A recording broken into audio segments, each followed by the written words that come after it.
These first responders in Maryland are on the cutting edge when it comes to battling a growing nationwide challenge, fighting fires in electric vehicles, or EVs. We may not be able to do normal operations that we're used to.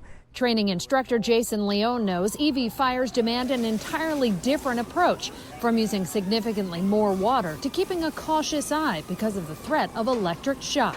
What are the risks if departments aren't trained? Someone could die or seriously injured, and they may not even know what they're doing or getting themselves into until it's too late. So it's key that they get this training. Yes, absolutely.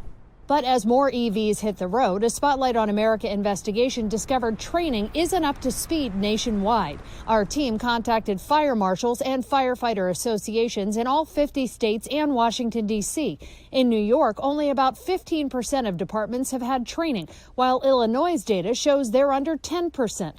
Virtually all the other states that responded couldn't even tell us who's actually prepared to battle these fires, though a few like Georgia, North Carolina, and Tennessee say they're working on developing specific training. We also directly reached out to fire departments in more than 30 cities across the country. Only about a third responded to say they'd specifically carried out training related to EV fires. Does it concern you that the preparedness level for these fires does vary from state to state? Absolutely. In their defense, they have so many emerging issues and new technologies that they need to train on. It's always a competing battle for their time and resources. Andrew Clark runs a special program with the National Fire Protection Association, or NFPA, to get first responders ready. The organization estimates it's educated roughly 250,000 firefighters through in-person sessions and online classes so far. But the NFPA admits there's still another million that need the training. It's really up to the individual fire departments to say, this is an emerging technology that we need to get a handle on. So what does it say about the cities that haven't done it yet? I think they should pay attention and start a plan. In the meantime, firefighters are forced to do something we all do when we're looking for answers: turn to the internet.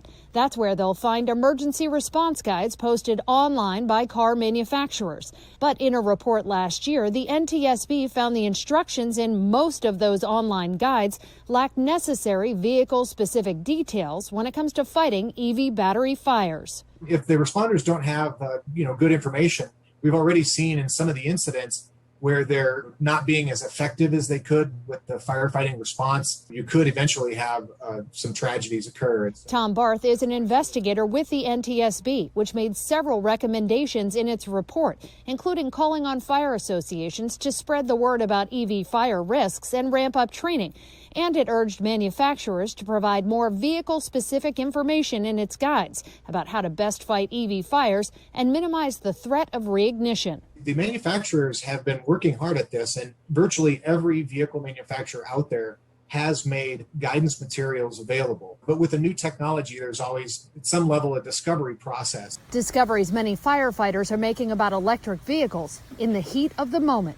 I'm Josie Sturman for Spotlight on America.